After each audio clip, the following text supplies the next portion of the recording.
Hello, everybody, and welcome to another episode of United Talks podcast. And today we are going to be doing the match preview for the game between Manchester United and Crystal Palace at Old Trafford. Right now, we're going to break it down into 7 different stages and phases, and we'll just analyze it and have interesting conversations about the game. First and foremost, we're going to talk about the Carrick Resurrection, basically. Manchester United at Old Trafford on Sunday afternoon is going to be really interesting to watch. The Stretford end is going to be loud. And for the first time in what feels like an eternity, there is a sense of identity flowing through the veins of the club. So welcome back to United Talks podcast. Now, Michael Carrick hasn't just kind of replaced Ruben Amorim, and people are already like, I've moved on. But he has also performed a tactical, revolution in the team. He stripped away the rigid and the Ruben Amorim 3-4-3 system that left our stars looking like strangers and replaced it to the 4-2-3-1, albeit with loopholes. But it also feels like home because the players have been used to it before.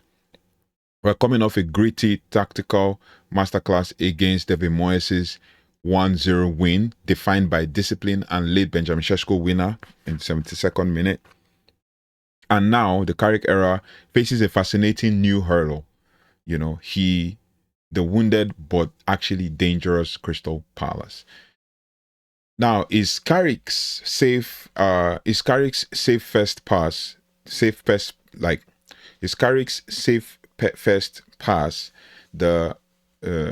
that's the doctrine of the safe first pass? Is it the permanent cure to the transition woes that Man United faces, or will Oliver Glasner's departing gift to the Eagles be a tactical trap at the Theatre of Dreams? If you remember, we beat Palace 2-0, 2-1 in the last time we played them, 2-1 because it's considered a penalty. But today we're going to be doing a deep dive match preview. We're going to talk about tactics, we're going to talk about form, we're going to talk about the blueprint to keep this unbeaten run alive.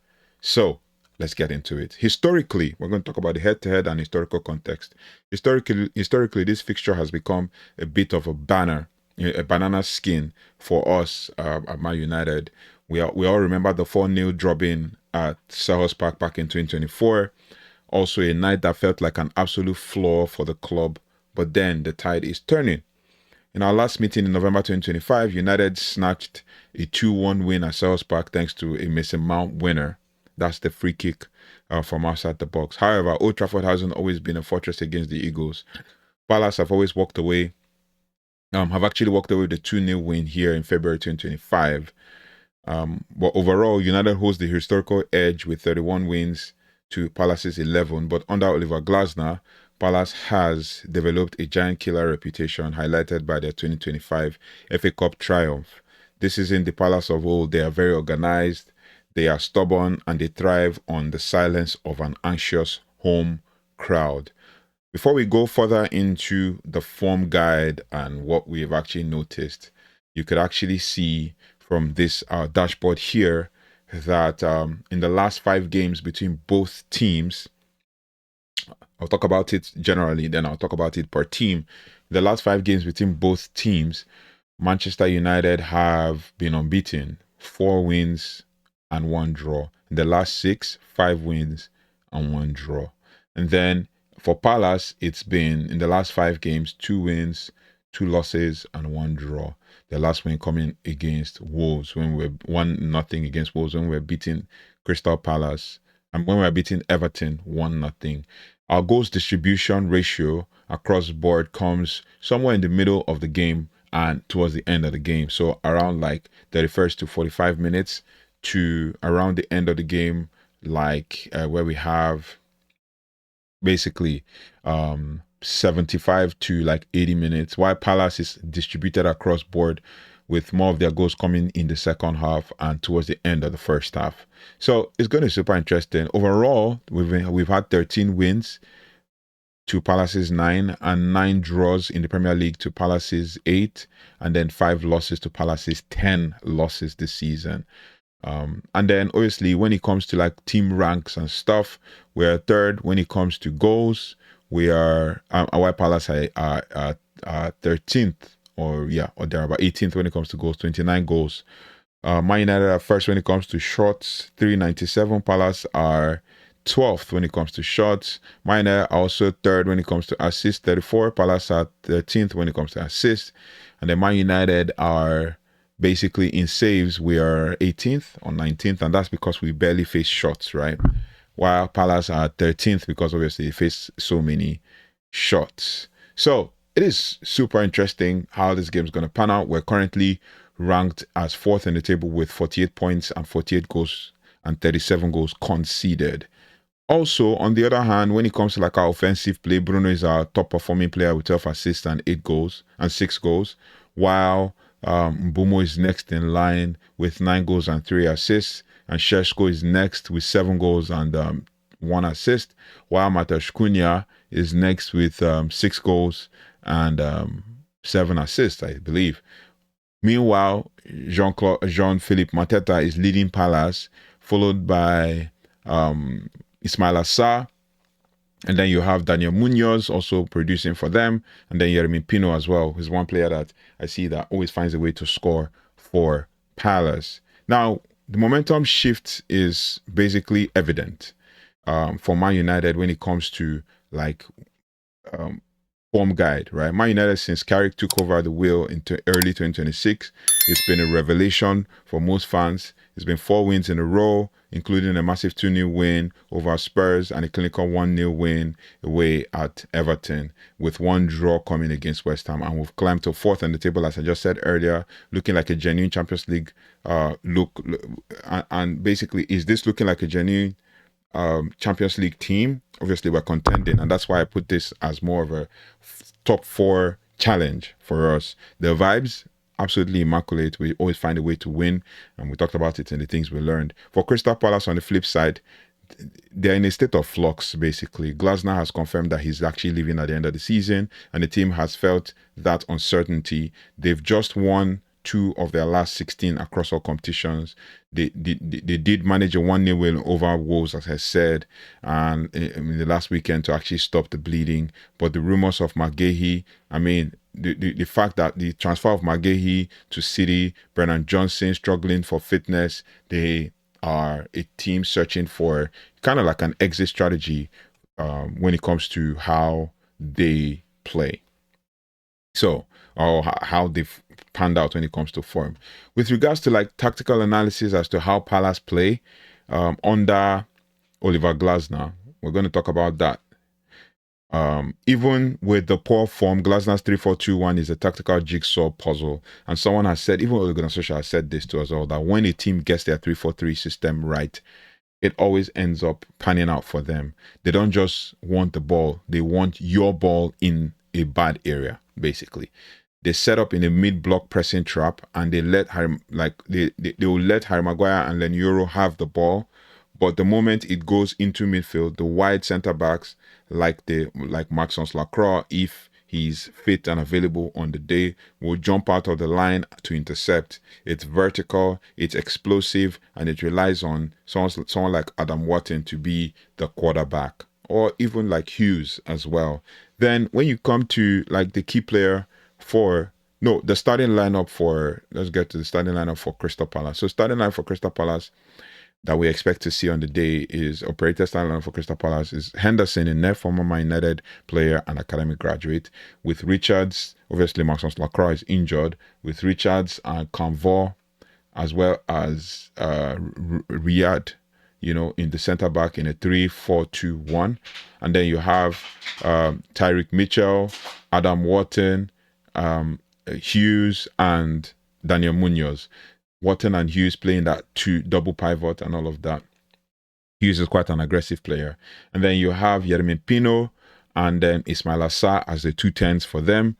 And then obviously Jürgen Strand Larsen is their striker in this formation, which now takes us to the key player for Crystal Palace. Key player for Crystal Palace is Jürgen Strand Larsen, 26-year-old Norwegian.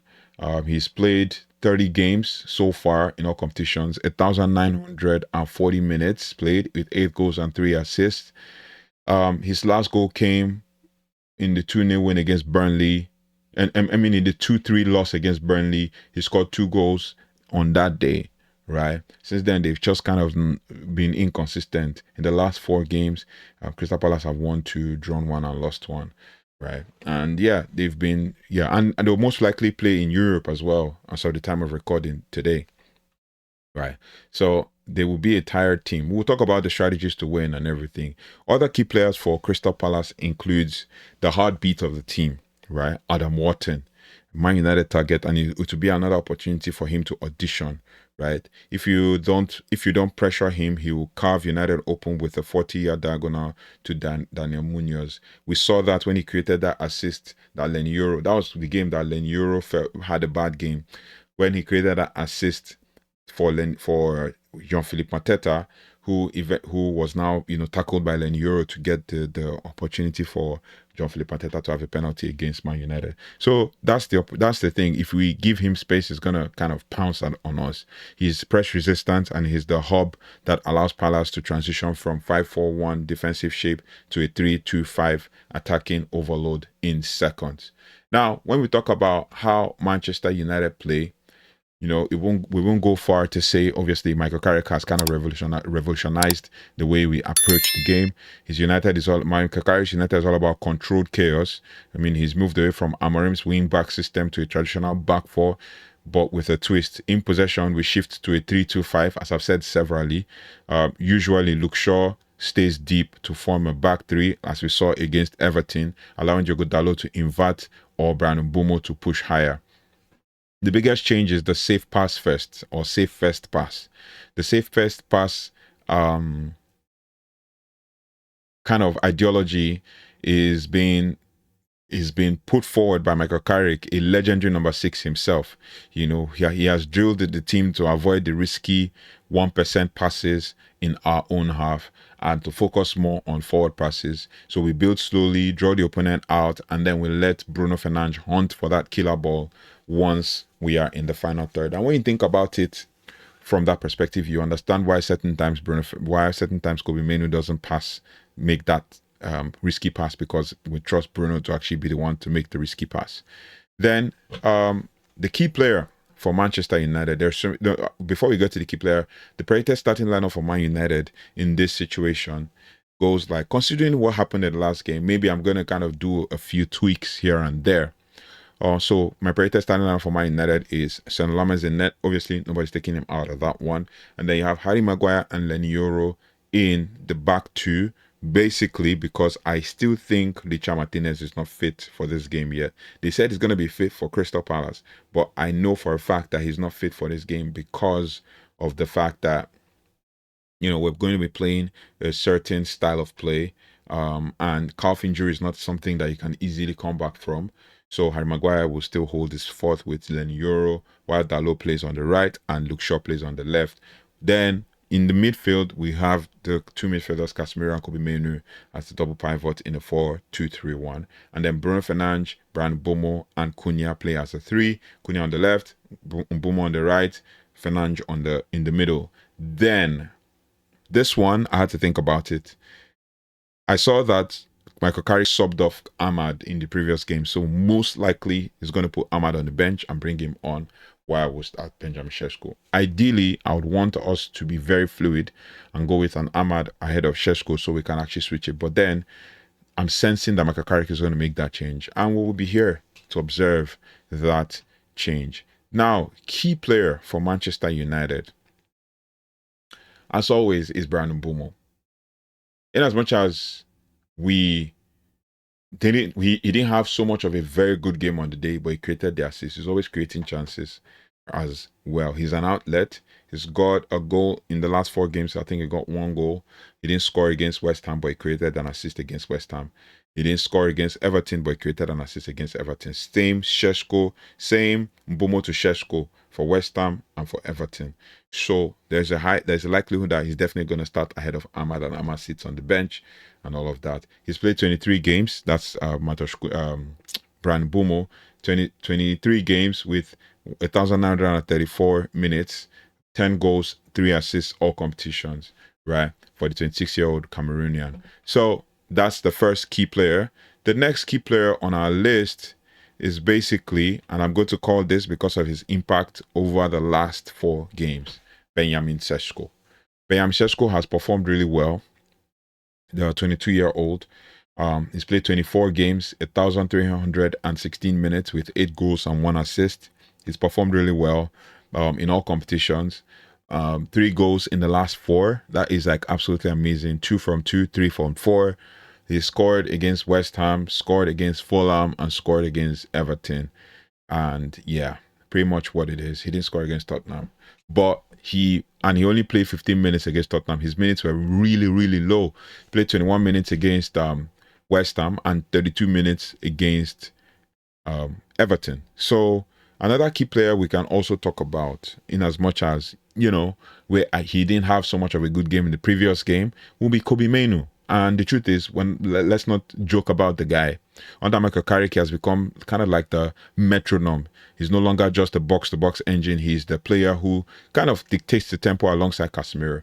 He's the kind of player that is supposed to link up play between Casemiro and Bruno Fernandes. In as much as there are certain things he needs to improve in his game, he has been a mainstay in this team and can deliver on several fronts, and we expect him to do that even more. His ability to receive the ball under pressure, his ball playing ability, his ball controlling ability, him being able to turn and allow United to bypass Palace's mid-block traps, as well as him being able to be press resistant, is a key factor for us. And that is what I expect from Kobbie Mainoo, and I believe he's going to be able to deliver that. So Kobbie Mainoo is one of the key players to look out for. Another key player to look out for is Bruno Fernandes. We all know he's the engine room of this team. You get him the ball, he creates that risky pass, he creates chances, he makes sure that other teams are moving, he progresses the ball. When it comes to counter-attack, he's so good with that. So it is most likely the opportunity for us to get the win against Crystal Palace with a player like Bruno Fernandes in the squad. Now, we're going to talk about the strategies to defeat Crystal Palace before we give you our predictions. The strategies to defeat Crystal Palace at Old Trafford, to beat Crystal Palace and keep Michael Carrick's train rolling, we need to execute these 4 pillars. Mind you, Man United are in a 10-game unbeaten run with 5 draws and 5 wins. Now, we need to exploit, number 1, exploit the departure dip. So I'll call this the departure dip because Palace is mentally fragile, right? With Glasner leaving and the fans chanting for change, an early United goal could see that structure crumble, and we need to start with the same intensity we showed against Spurs. Not with the same intensity we showed against Everton. The one we showed against Spurs should be that intensity we should start with. We need to take full advantage of the opportunity right in front of us, especially from the Palace perspective. Number 2 is to neutralize the wing-back overload, because they will try to do it. Munoz and Mitchell are Palace's primary source of width, right?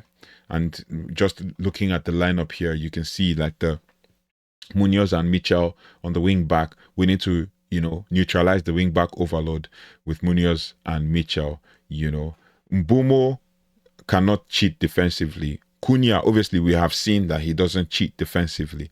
They must have to track back to prevent our fullbacks from being 2v1'd. So we should try as much as possible allow not to, like in a situation where Crystal Palace are attacking us, you have a Tyrick Mitchell and Yeremi Pino. They will pin back. So if you have Tyrick Mitchell and Yeremi Pino pinning back Dalot, then you have Jürgen Strand-Larsen and Ismaila Sarr dropping into the D to